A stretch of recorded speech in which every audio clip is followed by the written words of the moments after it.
phones. You're not selling anything. The Fed's not done, and I'm going to tell you why. Welcome back to Sean's show, everybody. I'm so glad that you're joining today. I hope you had a great week. We're in a new era. We're in a new era of American politics. We're in a new era. I spent the week in Canada. I purposely planned a run of shows in Canada to be away from the election, just in case it went the wrong way. And thankfully it went the right way. No, I don't know. I'm torn. Look, I'm disconnected from it. I'm disillusioned about it. But then I went to Canada. Trump got elected, and anytime, and again, I want to say this, I want to be very clear here. If Kamala got elected, I would be saying the same things. When an election cycle happens, no matter who gets elected, I just feel a sense of fuck, it just is a reminder that we are all powerless. No matter who gets elected, doesn't matter if it's Trump or Kamala or Kanye or the Rizzler, who I wrote in Kanye and the Rizzler. And, just a reminder that we're powerless. And so those emotions happen, even if I feel like your candidate wins. Certainly those are the people that feel that rush, like they've won. But it's just a reminder that we're all powerless. And I was feeling really disillusioned with America. And then I went to Canada and I became a Republican. I became a flag-waving, gun-owning, beer-drinking Republican. I went to Canada, which is like Diet America. It's like, it's Canada is what America is going to be in 50 years. People think that like civil war and fire and explosions and bloodshed is coming to America. That's not what's going to happen. What's going to happen is we're going to lose a little bit of our freedom and things are going to get a little bit more safe, which is basically what Canada is. Canada is, it's a place where people drive slower because they got nowhere to be. It's a place where people follow the rules mindlessly because they can't think for themselves. And number 3, it's a place where probably the worst food I've ever had, bar none, in any country I've ever been to. And I've been to many countries. I've been to the US, I've been to Canada, I've been to California, I've been to many countries. And I think Canada food was the worst by far. But it was good. It was a good trip. It was fine. It was some good shows. And I had a crazy experience in Canada. I was in Canada and I was at a red light. I was in a rental car. I had just left and this is a road story, so I'm sorry. If you're a longtime listener, you know that I'm not a big fan of road stories because every podcast is just road stories, but I do have a road story. I was on the road and yeah, I'm at this red light in Toronto and I'm driving from the Airbnb to the theater where the gig was. And I'm sitting there at this red light and just minding my business. And there is a car behind me and the guy opens his door in the middle of the fucking road, right? And he gets out. And this guy looked like he voted for Trump from Toronto. Like that's what this guy looked like. Like somehow he was able to vote for Trump from Toronto. Which I respect and I think should happen more. But he gets out and runs over and he was super aggressive. So he gets out and I thought I was dead. I thought I was going to die because he got out super clearly upset with me. And I was like, fuck, I'm going to die. That's it. I'm going to get shot. Then I remembered that I was in Canada. So I was like, oh, fuck, thank God. I'm just going to get stabbed. I'm all good. Just a stab wound. He comes over and I cracked the window and I'm like, what's up, dude? And he looks at me and he goes, I have you on camera on my dash cam. I have footage of you running 4 stop signs in a row. And I was like, that's just not true, man. I ran 7. You may have footage of 4. I ran 7. And he did not like that. No, that's not. I was like, dude, I'm sorry. I'm not from around here. I'm not local. I'm from the States. And that was the wrong thing to say. Never tell. And this is not something I learned. I learned it the hard way, kind of the easy way. I left unscathed, thankfully. never when you're on, if you're an American and you're traveling, never say that you're from the States. And that's something I didn't, people have said that to me and I just kind of like have ignored it. Then I realized that people hate American tourists. They really do, especially now. So I tell him I'm from the States and he's like, "Oh, you're from the States. Why don't you go back to where you came from?" And that really threw me off guard because, usually I'm the one saying that. So I was like, what the fuck, man? Like I'm just sitting here I am in Canada, a white guy in aviator sunglasses telling another white guy to go back to where he came from. I mean, we've truly lost it as a race. That's it. They won. That's it. They divided us. This is white division. It's here. So it was a good trip, but like I'm very glad to be back. Fuck Canada. Fuck that country. Literally, it's exhausting. What's so funny about Canada is that there are so many rules that people follow.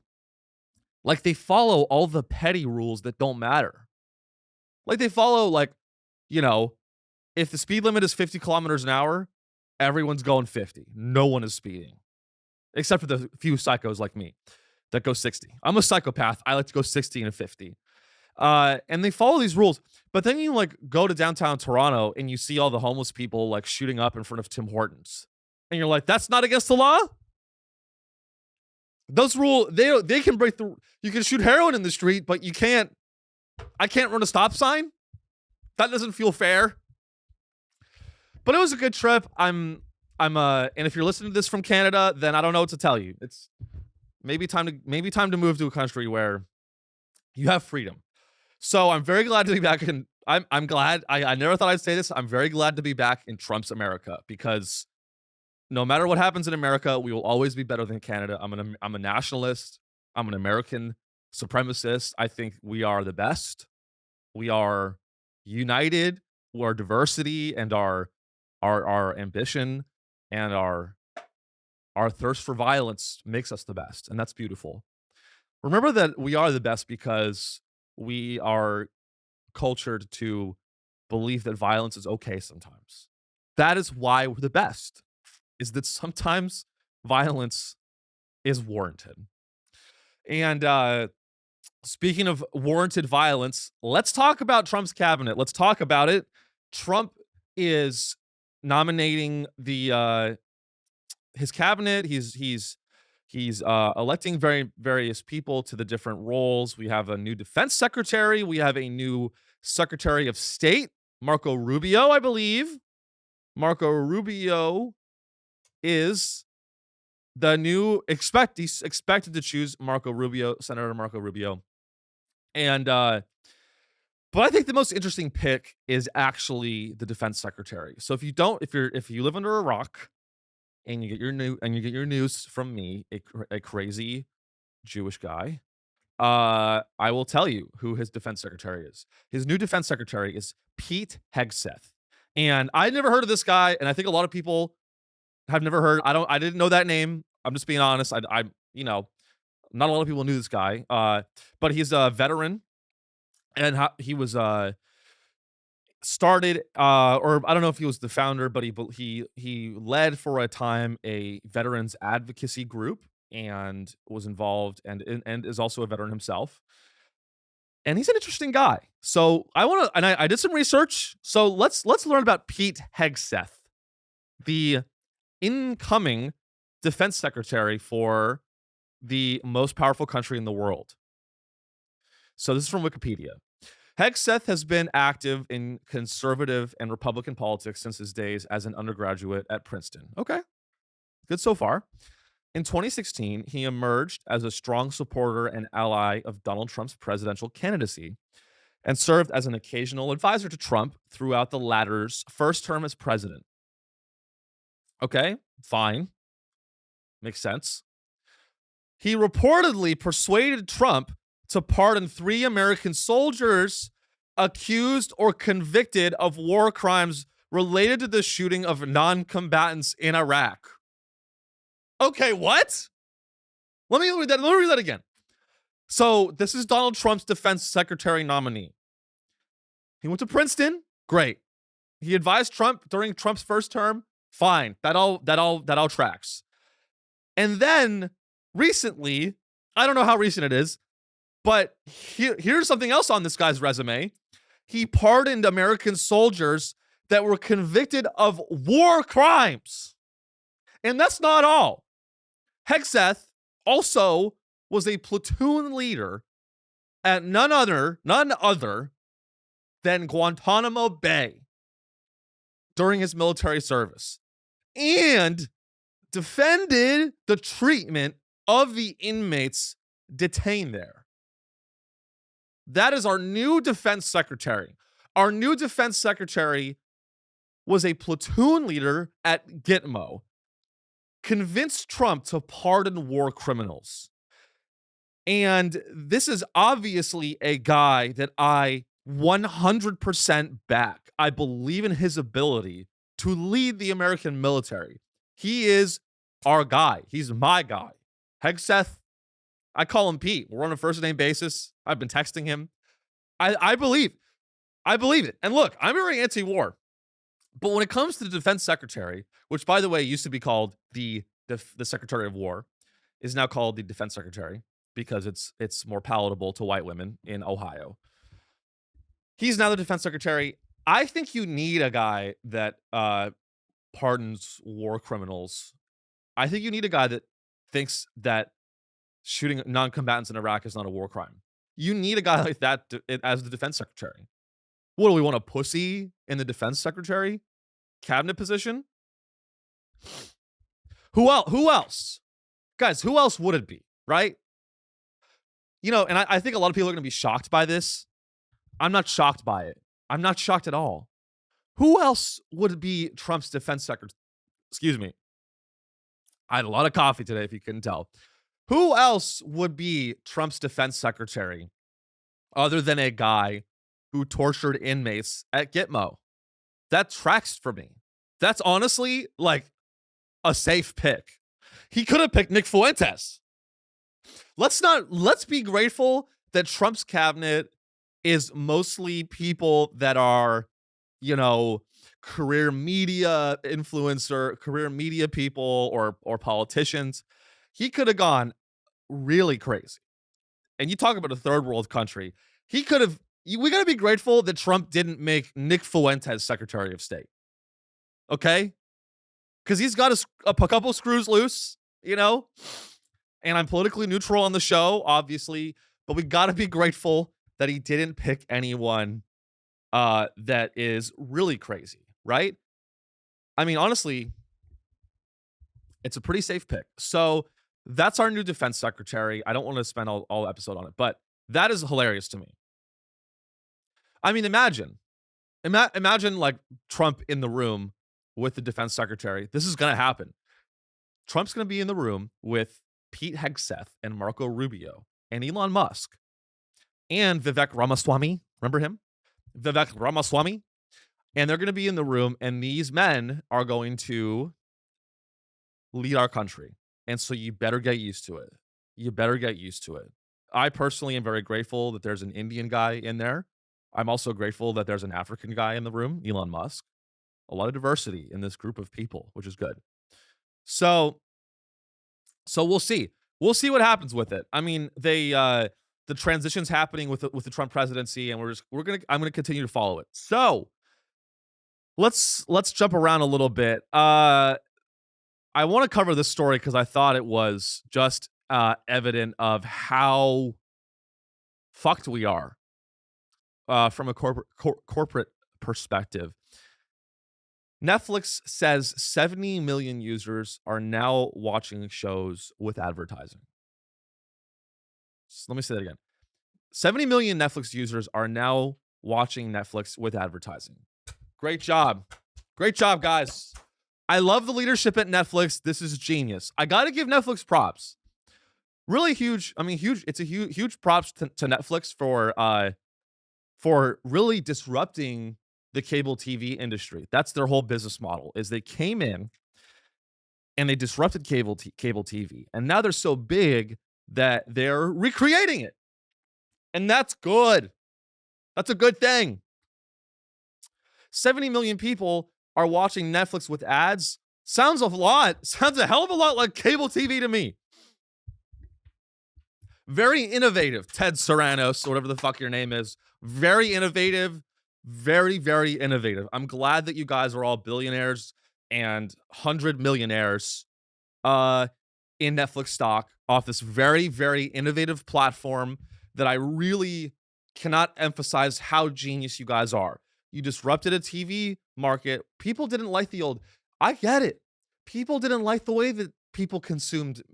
People were very upset with cable TV because you had to watch ads, you had to pay a monthly fee. And now what's great about Netflix is you have to watch ads and you have to pay a monthly fee. Except the only difference here, and this is the innovation, is that the shows are worse and they're bad. And everyone watches the shows at their own pace, which is not innovative. And our cultural cohesion is destroyed. The real innovation of Netflix and the streaming service industry is that people think the streaming service industry disrupted cable TV. That's not what they did. What the streaming industry did is they disrupted the cultural glue that held us together. They melted that glue, and that's why everyone's stabbing each other in the throat. That's why we have a defense secretary. You want to know the reason we have a defense secretary who tortured inmates at Gitmo? It's because Netflix has ads now. I'm just telling the truth. You want to know why we have a defense secretary who convinced Trump to pardon war criminals that shot civilians in Iraq and let them loose in the street? You want to know why that happened? It's because Hulu has ads. And Disney Plus probably has ads too. It's because we're going backwards. And the only difference now is that back in the fucking 90s, before the streaming world, we all watched shows at the same time. I think people really forget how important it is that we all watch things at the same time. Remember Breaking Bad? Remember Sopranos? I mean, that solved racism. Is that crazy to say? Sopranos and Breaking Bad, these shows solved racism. You could talk to someone else outside of your community where maybe you didn't have that much in common, and you connected on meth, a show about meth. And that's gone now. Netflix has destroyed. People are talking about this. All these pseudo-intellectuals are saying that there's been a flattening of the culture. I don't know what that means, and I don't want to know. It sounds like some Substack bullshit. I don't care about the cultural flattening. Thank you. But that's the rub, guys, on Netflix. I mean, it's I don't know if there's any highlights from this article here. So here's the other thing. Like I'm not mad. I'm kind of mad. But I'm not that mad that Netflix exists, and I'm not mad that Netflix has customers, and I'm not mad that Netflix has ads. But let's just not pretend that it's innovative. It's not. It's a concept called the bundling and unbundling. And that's really what this is. Is what we have is we're going to have another round of innovation. Right? Because cable TV was, hey, you watch football, you watch Sopranos, you watch, I don't know, you watch infomercials at 3 a.m, and sometimes you buy a pay-per-view porno, when you're high alone. Cable TV was like, hey, what if we bundled all that stuff? And now the idea of Netflix was, fuck that. Fuck bundling all that shit. You don't even watch that porno. Who gives a shit? We're going to give you a la carte. And there's no ads, by the way. You pay a monthly fee, and we're going to give you content ad-free anytime you want on demand. That's what the innovation was. And now Netflix has realized that is just not profitable.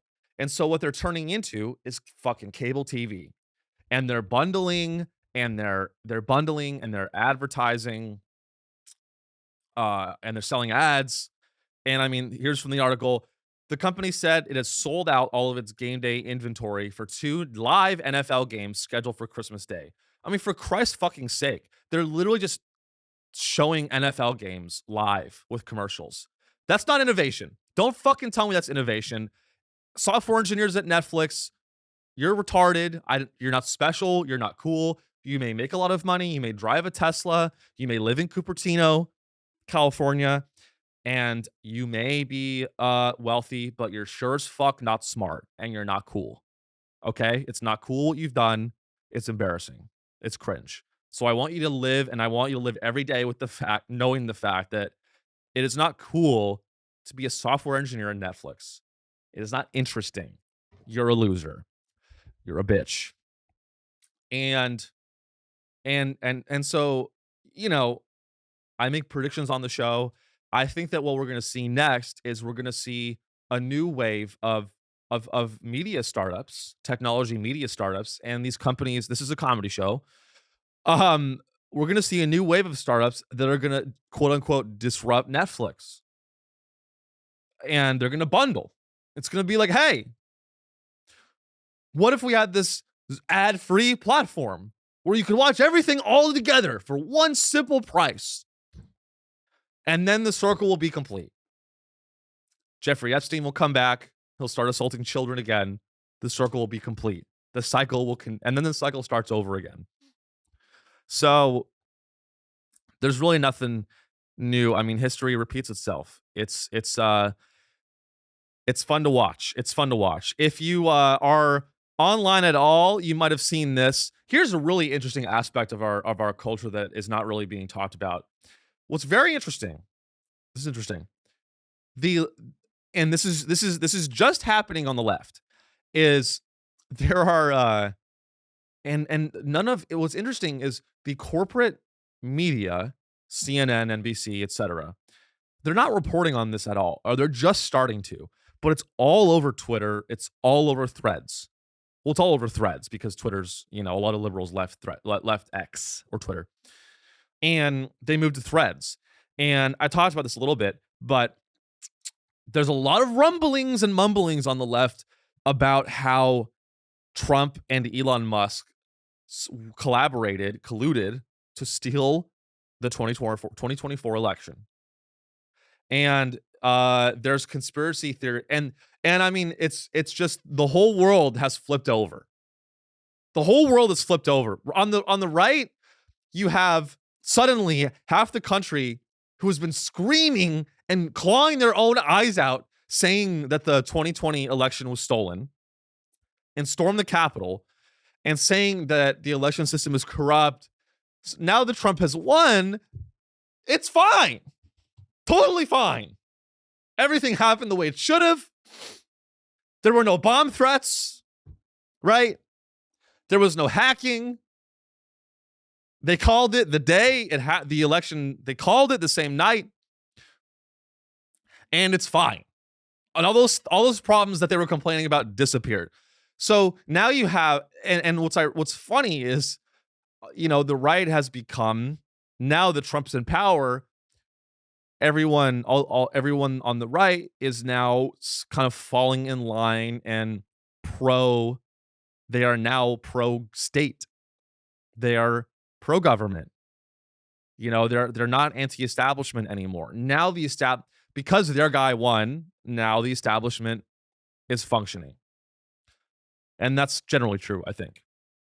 And on the left, now the left looks like the right. And so that's how I wanted to set up this headline.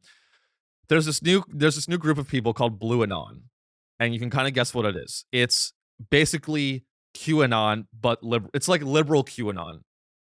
So Blue Anon conspiracies grip Democrats after Trump's election sweep. I mean, this is incredible. So here's what this article says. In the wake of President-elect Donald Trump's sweeping election night victory, a rising set of Democratic voters are having a difficult time accepting the results. You could say that again. I think it's fair to say that there's a lot of people, Democrats, that are mad. They're very mad. And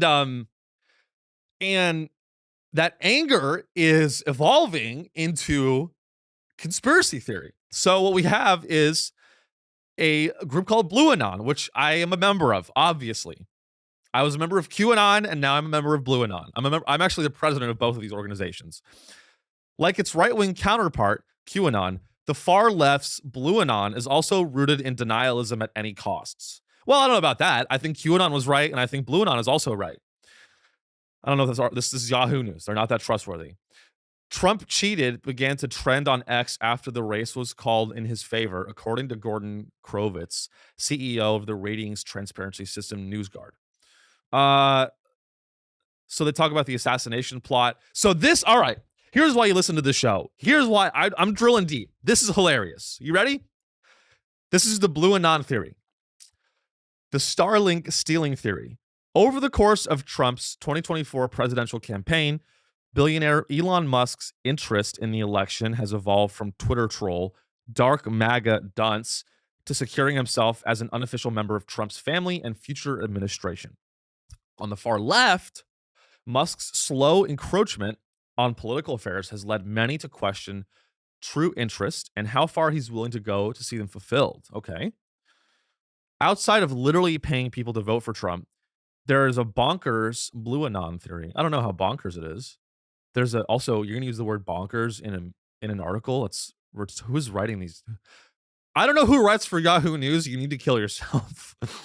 There's a bonkers Blue Anon theory floating around that Musk somehow used his Starlink satellite internet service to add more Trump votes to the digital counting machines.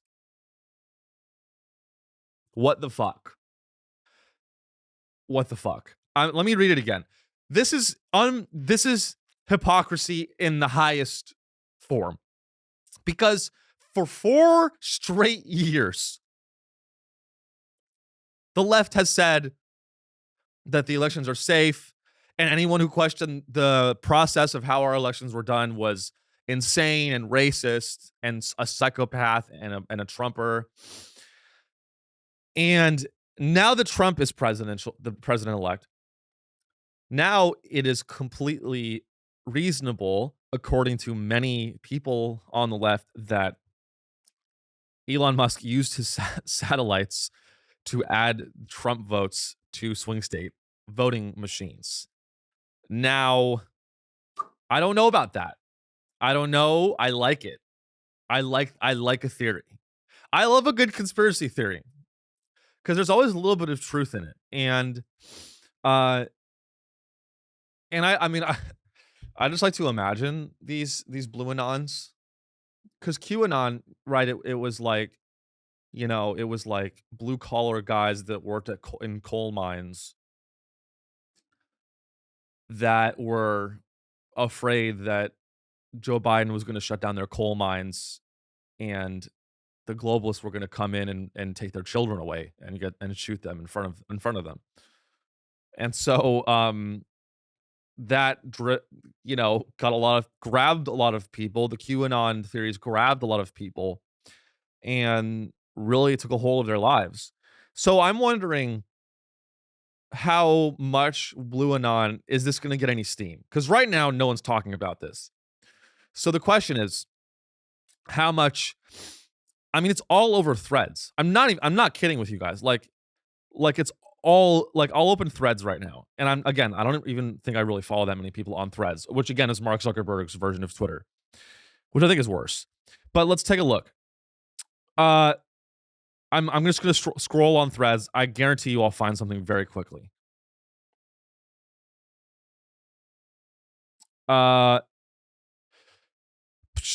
Let's take a look. Okay, I lied. Maybe people stopped talking about it.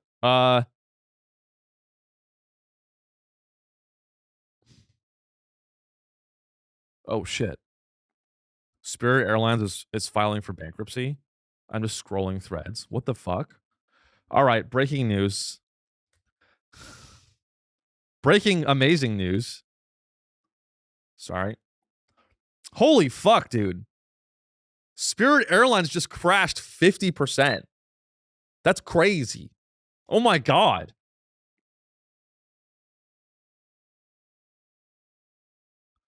That's not good, guys. I have my entire retirement portfolio in Spirit Airlines. I'm going to blow my head off. Holy shit. Spirit, this is, I'm all right, we got to talk about this. Spirit shares crater in after-hours trading as it nears a bankruptcy deal. This is nuts.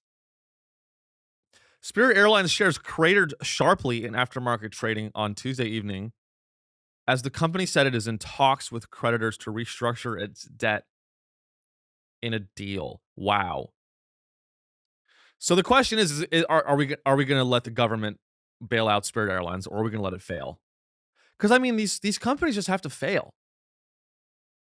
This is what should have happened years ago. I mean, really, like, Spirit, it's these companies are not, when you see a company crash 60%, 50%, that needs to happen. We really need half of the S&P 500 to go bankrupt. There's so much bullshit waste out there.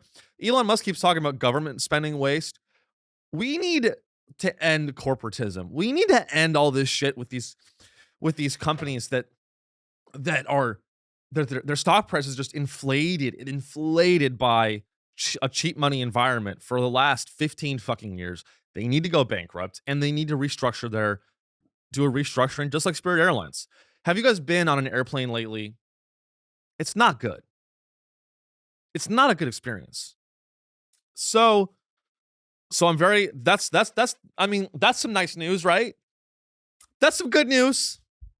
Guys, don't worry. I know that the defense secretary tortured people in Guantanamo Bay, but there's a light at the end of this tunnel. Spirit Airlines is bankrupt. There's a light at the end of the tunnel, guys. Spirit Airlines is bankrupt. Elon Musk is starting a government agency that winks at the name of a dog cryptocurrency. That's also good news. These are all good things. These are all very, very good things. Let's talk about space. Let's talk about the space industry. Space industry wants Trump to fix his own launch regulations. So I really,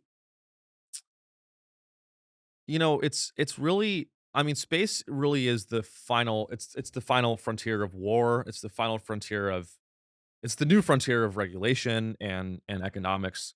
And again, I mean, this is something I've talked about. It's pretty nuts that, it's pretty insane that Elon Musk, with his portfolio of businesses, is just going to straight up be allowed to run a new agency in the government.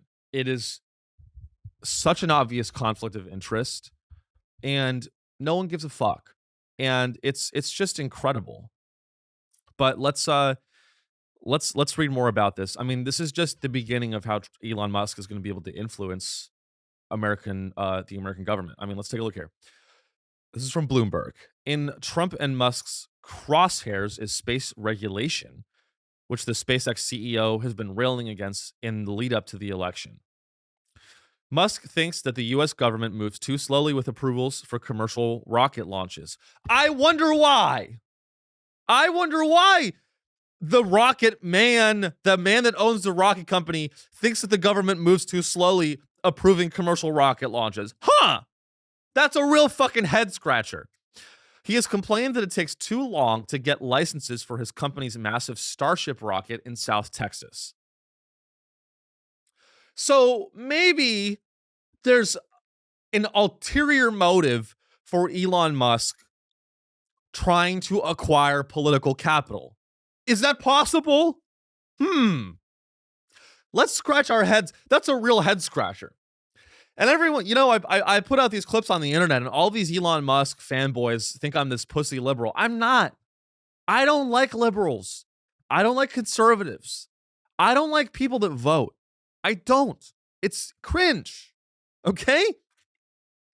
So just hear me when I say that when I'm criticizing Elon, it's not because I'm a bitter Kamala voter. Okay? I'm criticizing Elon because I criticize people on the left that are also corrupt too. Nancy Pelosi is a fucking husk of a shell cunt bitch who uses her position to, we all know, but that's obvious. And everyone talks about Nancy Pelosi. No one is criticizing Musk right now. He's riding such a wave of power, and I'm. This is where you go for the actual unpopular take. People think it's cool and hip. Here's what's crazy about about our culture right now.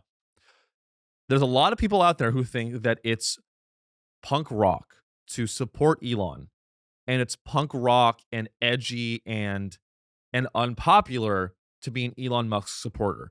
Listen to me now. You are a loser. The real unpopular punk rock take is to criticize Elon Musk and to wake up from this guy's Elon. It's a very sad state of affairs in America right now. Chapel Roan has a death vice grip on the gays. I was at a gay club recently, and everyone was singing every word, but word for word, bar for bar of her songs. And then on the other side, Elon Musk has the same death vice grip on guys that look like me, Redditors that lie to their girlfriends about owning Bitcoin. He's a death vice grip on our community. And it's just important to wake up to these things. It's important. And I'm trying to just keep everyone open-minded to the fact that you shouldn't look up to either of these people. Don't have idols. Kill your idols, metaphorically speaking. Don't look up to Chapel Roan. She's a celebrity. Don't look up to Elon Musk. He's a celebrity, billionaire. So, but the difference between Chapel Roan and Elon Musk is a great singer with talent. And he's also entering the government so that he can expedite approvals for his own companies. And no one on the right here's the real irony on the right is that they want a government. They say that they want a government that's transparent and limited and fair. I want that too. But but then they also elevate a guy like Elon Musk, who is quite literally going to pillage the government of its resources for his own personal gain. Here's my question for people on the right. How can you hate Nancy Pelosi but love Elon Musk? They're the same person. Nancy Pelosi is using political power to enrich herself. Elon Musk is using political power to enrich himself. These are the same people. Neither of these people are on your team. I don't give a fuck what they say. I don't care if you hear from the left that Nancy Pelosi has your interest in mind. She does not. I don't care if you hear from right-leaning media sources that Elon Musk has your interest in mind. These people do not have your interest in mind. You know who has your interest in mind? Kanye West, Chapel Roan, the founder of Bitcoin, Dogecoin. These guys are the real heroes. These are the real leaders that you need to think about and just take a step back from the brainwashing. Okay, a lot of brainwashing going on right now, and let's dive deeper. On this article, the Federal Aviation Administration is in charge of issuing licenses for commercial rockets to ensure nobody on the ground or in plane gets hurt as these vehicles hurtle to or from space.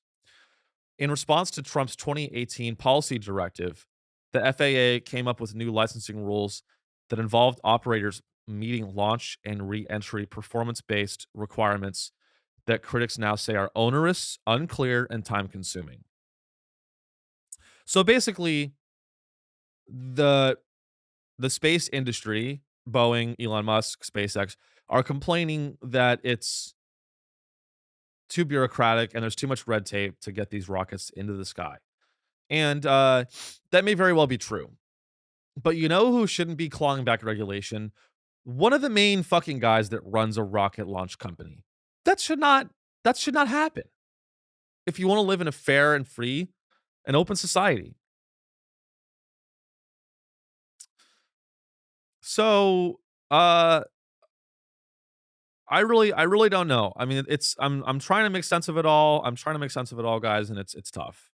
And as much as I complain about America, again, I love this country. I love I love it. I'm after, a lot of people are like, "Oh, if you didn't vote, if you don't like Trump's America, why don't you go somewhere else? Why don't you leave?" And I did. I went to Canada for a week, uh and again, guys, I am so sorry. I gotta I talk a lot of shit. I talk a lot of shit, and I gotta say that I'm really sorry, and please don't please don't deport me. I talk a lot of shit about America, but if I ever get deported to Canada, I'll kill myself. I'd rather die than live in Can I'd literally rather kill myself than live in Toronto. It was so bleak. It was so soulless. It was so vapid of culture. It was a wasteland. And Toronto is I and the future that I'm scared of is not civil war. I think civil war would be fun, to be honest. I think it'd be fun. I think civil war would give a lot of people purpose in our country that don't have purpose right now. People are so afraid of civil war. But what we have right now, a lot of people in America right now, they have a crisis of meaning. And for everyone that's afraid of a civil war, why don't you remember the fact, why can't you look at it this way? A civil war will give everyone meaning who lacks meaning right now. Maybe we need a good civil war. Maybe we need to get it over with. Can't we get it over with? Because it's going to happen. It's going to be Blue Anon versus QAnon. The Civil War is going to be started by the CIA. Let's get that clear. But then, after the CIA starts it, it's going to be right-wing conspiracy theorists fighting against left-wing conspiracy theorists that both believe that the elections were rigged. All they disagree on is which election. So we're going to keep following that. I mean, it's pretty incredible where we're at, and I mean, the only way to survive all this and make sense of it all is to buy Bitcoin. That's what I've been saying since day one of the show. Obviously, since if you're a longtime listener, you know that I'm a very big Bitcoin supporter, and I have been following Bitcoin. Bitcoin's at all-time highs. This shit is crazy. So Bitcoin is at 90,000 at the time of this recording. Bitcoin is above 90,000 per coin. And this is it's interesting because to me Bitcoin is a hedge on political instability. Right? Bitcoin, one of the main arguments for Bitcoin is that it's putting some of your wealth in Bitcoin is a way to protect your wealth from the long-reaching octopus arms of a government, right? So let's say you're in the US and you're afraid that inflation is going to get really high. You would buy Bitcoin to protect yourself and preserve your wealth. So what's interesting is that a lot of people who voted for Trump are now excited that not only did Trump get elected, Bitcoin is also rallying. But I mean, this is just my read of the situation. I thought Bitcoin goes up during political instability. Bitcoin's not supposed to go up during So if you voted for Trump and Bitcoin goes up, that means the market thinks that political instability is coming. So that doesn't really track for me. Maybe I'm wrong on that. That's fine. But that's kind of my read. But the asset is up more than 30% in the wake of Trump's November 5 election victory. You could make an argument that it's about deregulation, but we'll see. Trump has pledged to create a friendly regulatory framework for crypto, set up a strategic Bitcoin stockpile, and make the US a global hub for the industry. A one-time crypto skeptic, Trump has reversed course after digital asset companies spent heavily during election campaigns to promote their interests. Dogecoin. So this is the real shit. One of the strongest performers in recent memory in crypto is Dogecoin, a token promoted by billionaire Elon Musk and meme crowd favorite. The Shiba Inu themed coin, also known as Doge, rose 80% or so in the past 5 days. So I guess a lot of people think that Dogecoin is going to be implemented somehow with Elon's new government agency. And Elon Musk is kind of hinting at this. He made a post about some cartoon dog, an AI cartoon dog that says Department of Government Efficiency with Doge. People are very excited. One commenter goes, "What if you changed our official currency to Doge? Lol." And this other guy comments, "What happened? Is everyone just a fucking retard now?" I agree with that. Let's not. And this guy goes, most people are like, "This is so fun. How fun is this?" Hey, I don't want our government to be fun. I want it to function. I'd rather have a functioning government that's boring than a fun government where we nationalize Doge somehow and recognize it. It's a dog coin. Have people forgot that it's a dog coin? Am I the only one? I'm not. Am I really that much of I'm not. Look, let me, I gotta collect my thoughts here. Just because I don't want a dog cryptocurrency to be involved in the federal government, that doesn't make me a bitter pussy white guy for Kamala. Is that okay to say? Can I just be a guy that doesn't want Dogecoin involved in our national government? Can I just believe that without and be an Elon hater without also being a bitter white guy for Kamala? Because that's not what the fuck I am. I wrote in the Rizzler. I wrote in the Rizzler. So the next time you come at me for being a pussy liberal, just know that I wrote in the Rizzler on my ballot, okay? It took a lot of bravery to do that. Okay? You guys voted for Trump and Kamala. You're both brainwashed. If you voted for Trump or you voted for Kamala, you are towing a party line and you are perpetuating a corporate America. You're perpetuating. If you voted for one of the two major parties, let's make it very clear. You are perpetuating an oligarchic, corporatist society. I don't know how else to put it. You got tricked into believing that you have any influence over the culture war. And you don't. I'm sorry. You don't. My dad's a landlord and I don't even have any influence over the culture war. Yet. Okay? So you sure as fuck don't. Maybe one person listening to this is like a White House staffer. I don't know. Maybe. Or is friends with Elon. I don't know. But the large majority of you that listen to this are sitting under a bridge in Toronto shooting heroin. And that's you have to understand. And you vote from Canada. Somehow you voted from Canada. So I don't know. But we covered a lot of ground today. I put out a request for topics and questions and I got nothing, but I only did it an hour ago. I'm going to try to do it a day before I record so I can actually collect some answers. So sorry about the late notice on that.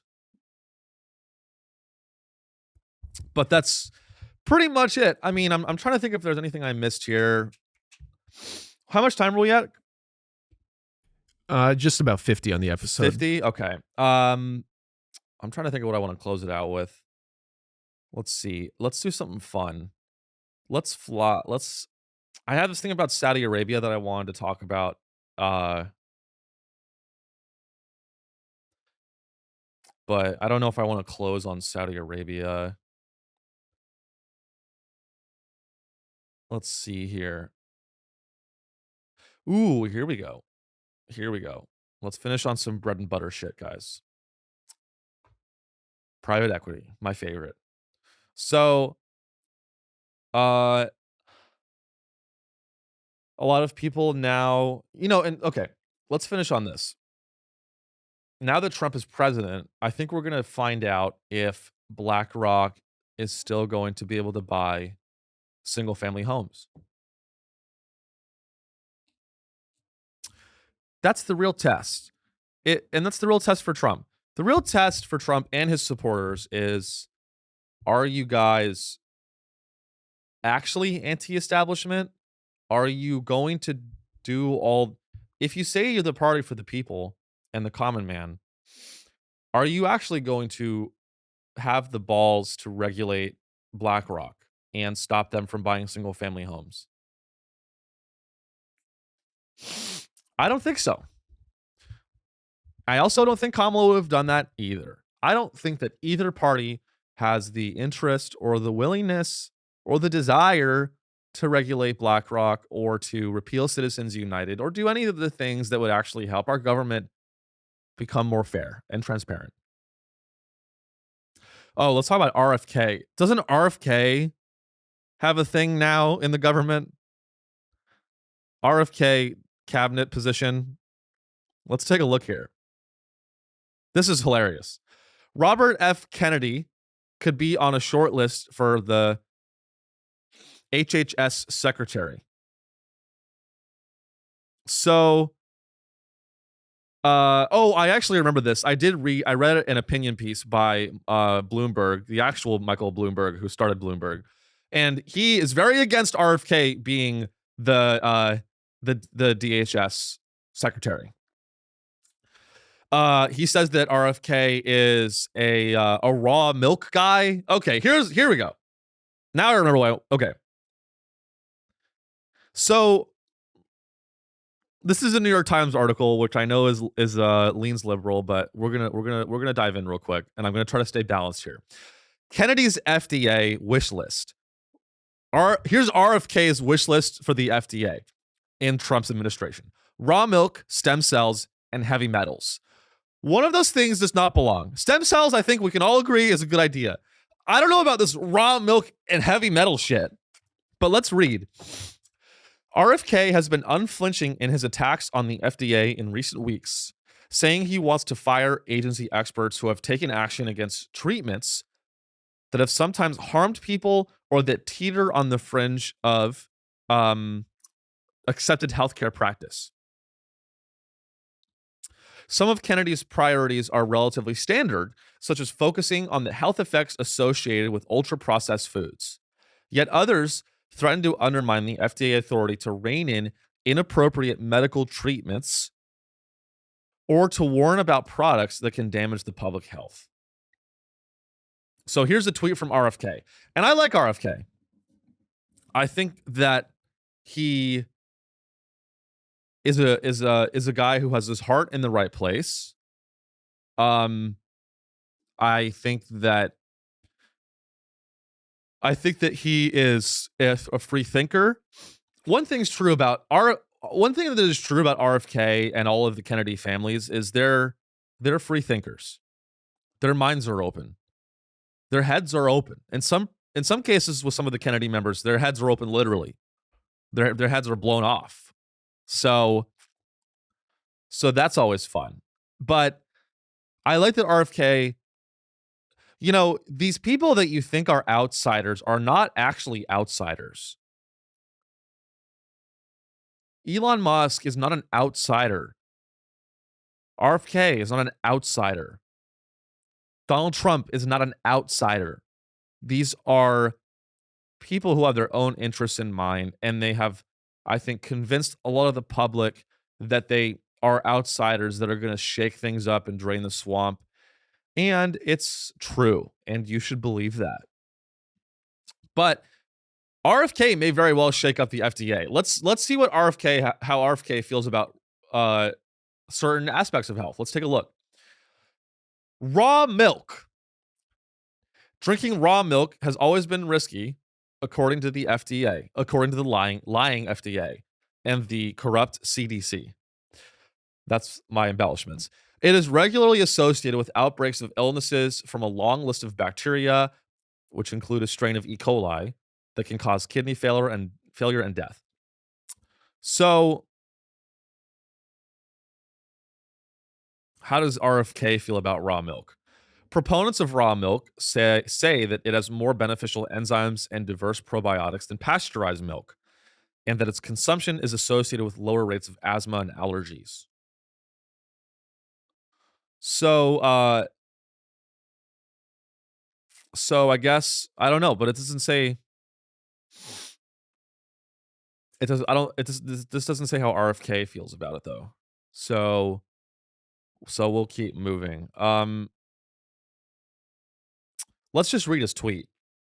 So here's how RFK may be the new DHS secretary or have some capacity in the Department of Health in Trump's administration. And let's read a recent tweet from RFK.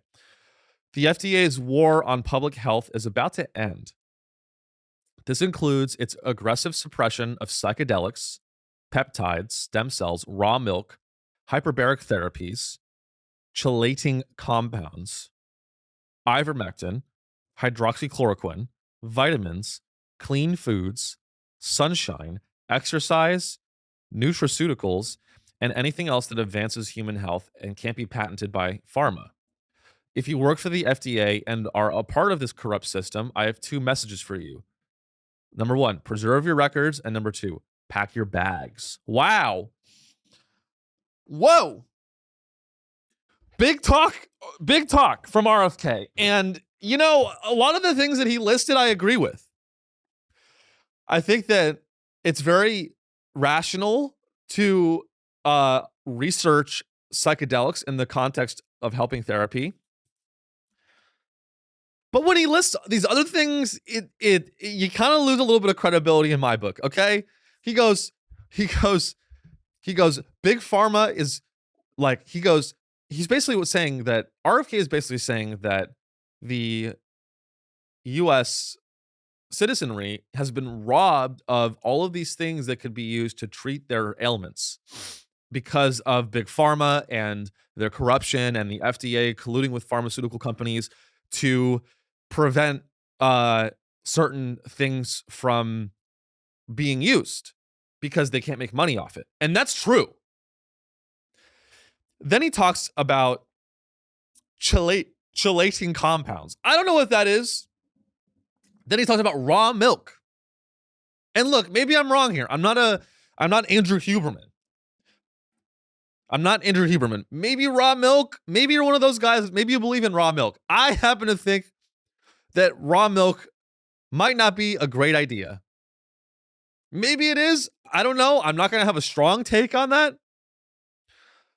But some of these things are a little much for me, RFK. They're a little much. But I respect that he is a free thinker, and I think it's very cool. I think it's I think it's good. I do think we have to shake up the FDA. I think it's good. You know, of all the people that Trump is electing to his cabinet that I think may have negative externalities, which even if you're a Trump supporter, you got to admit there may be some negative externalities from certain cabinet appointments. I think it's going to be great that RFK is involved in the FDA, or maybe he is the health secretary. I think it's good because when RFK is the secretary of health or runs the FDA or the DHS, who knows? It's going to be really good because at public schools nationwide, everyone's going to be drinking raw milk and injecting stem cells into their arms. I honestly, with RFK at the helm of the health department for the United States, we're gonna have kids railing mushroom powder in therapy. I think that's good. I think we need Andrew Huberman in there. I think we need Joe Rogan in there. we need these guys to get in there, and we need them to lead our health policy. I think we need to. I want RFK to get in there, and I want him to find whoever researched the people at Moderna. I want RFK to get in there, get in the cabinet, and I want him to go to Moderna, and I want him to find whoever was researching the COVID vaccines, and I want RFK to torture these people. And then I want Pete, our new friend Pete Hegseth, to exonerate RFK after he does that torturing. We may live in a government very soon where the scientists that research vaccines are sent to Gitmo and get tortured by RFK and Andrew Huberman. And that's good. I think it's great. I mean, no matter what, we're fucked. But we may very well live in a world where RFK is leading the policy, the health policy of our government, which I think, I mean, it could be interesting. I'm not going to totally condemn it. I think it's cool. We'll see. We'll see what happens. But in conclusion, we got a lot of shakeups in the cabinet and the government, and I think there's going to be some good and some bad coming out of it. And so, you know, all we can do, guys, is buy guns and Bitcoin and kiss your children and hug your children, because you really never know what's going to happen. Every day now, I mean, I saw this thing about how they're going to like cut funding to Ukraine, which will be interesting. And it's a whole new world. It's a whole new world, and I think that we're going to see we're going to see where it goes. So I'm excited. I hope that you're excited too. And that's it, guys. I was going to answer your questions, but I got none. So, you know, that makes me really sad. I'm very sad. But if you want to ask a question, you can join the Facebook group, link in the description. Review the show on Spotify. That helps a lot. And yeah, let me know in the comments what you guys think. And, you know, we're going to keep rolling. There's lots of shit to cover. If you want to join the Patreon, we're going to keep talking there shortly. And have a great week, guys. I hope, you know, I think I covered a lot. Let me know if I missed anything. I can get to that next week. And stay safe. Go have some raw milk. Go drink some raw milk. How about that? In conclusion, take some mushrooms, drink some raw milk, and, you know, take some ivermectin, honestly, because we're back. All right, bye.